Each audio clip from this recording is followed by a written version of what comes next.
Salut à tous, c'est Marius, j'espère que vous allez bien. En tout cas, chez moi, tout va très bien.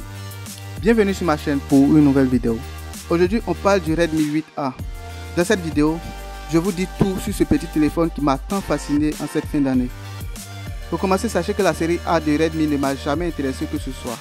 Je ne l'ai jamais considéré, la plupart du temps à cause de ses spécifications.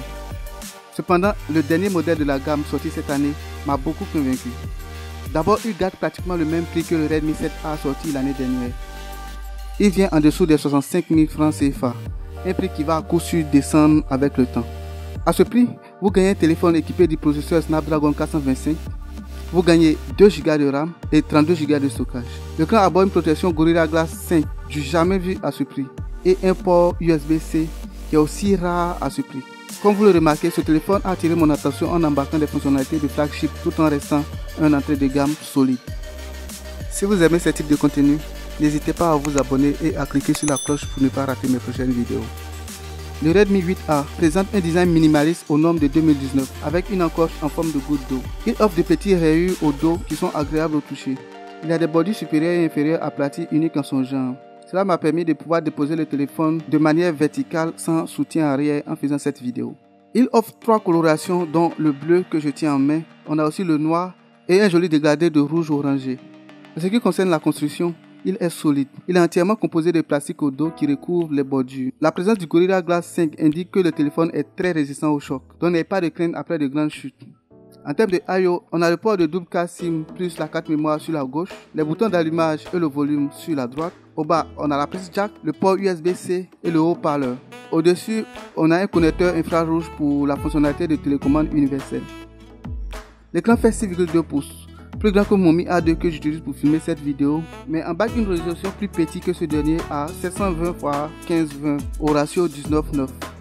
Au niveau de l'écran, j'ai une petite déception. La luminosité n'est pas assez forte, ce qui le rend difficile à utiliser dehors. Autre facteur impressionnant, c'est ces 5000 mAh de batterie qui offrent une excellente autonomie au téléphone. Vous n'aurez pas de difficulté à atteindre 2 jours d'utilisation avant de le mettre en charge, même en utilisation intensive. En plus de cela, le téléphone supporte la charge rapide à 18 watts. Le seul bémol ici, c'est qu'il vient avec un chargeur standard de 10 watts. En termes de performance, le Snapdragon 425 n'est pas connu pour de meilleures performances. D'ailleurs, je n'ai pas pu lancer Call of Duty sur ce téléphone. Cependant, les jeux comme Clash Royale, Horizon Chase, Skyforce qui ne sont pas assez demandants au niveau graphique vont passer ici sans grand souci.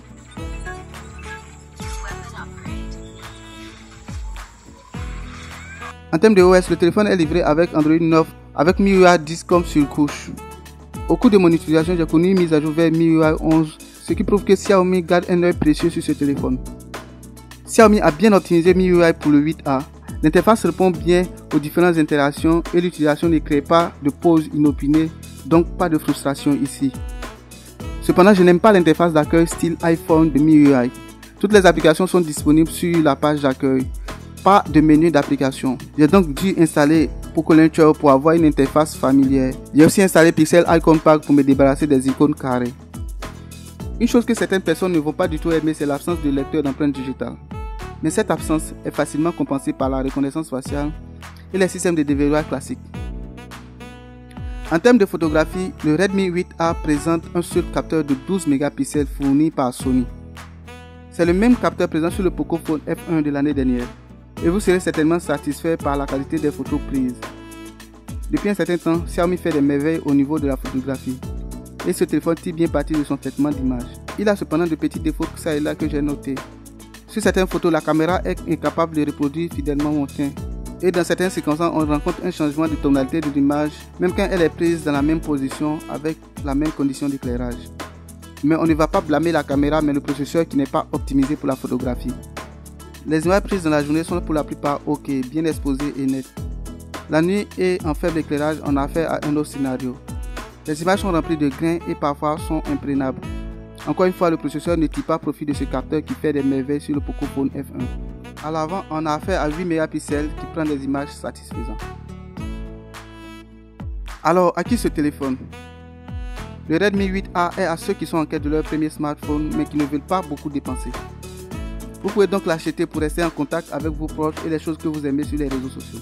Il est aussi idéal pour ceux qui cherchent un téléphone secondaire pas tout à fait puissant mais qui est capable de se substituer au principal quand le besoin se fait sentir. Vous pouvez aussi l'acheter pour vos parents et grands-parents qui n'utilisent pas le téléphone intensivement que des fonctionnalités de communication de base. Je ne le recommande cependant pas à ceux qui aiment jouer aux jeux sur leur mobile. Ce téléphone n'est simplement pas fait pour ça. En tout, le Redmi 8A est un excellent smartphone avec de bonnes spécifications à moins de 65 000 francs CFA. Moi, je l'utilise depuis peu comme mon téléphone secondaire. Merci à vous de m'avoir suivi encore une fois. Si vous avez aimé cette vidéo, n'oubliez pas de cliquer sur le bouton j'aime. Laissez-moi vos avis sur ce téléphone et sur la vidéo dans les commentaires. N'oubliez pas de partager cette vidéo à vos amis sur les réseaux sociaux et de vous abonner si ce n'est déjà fait. A très bientôt pour une nouvelle vidéo.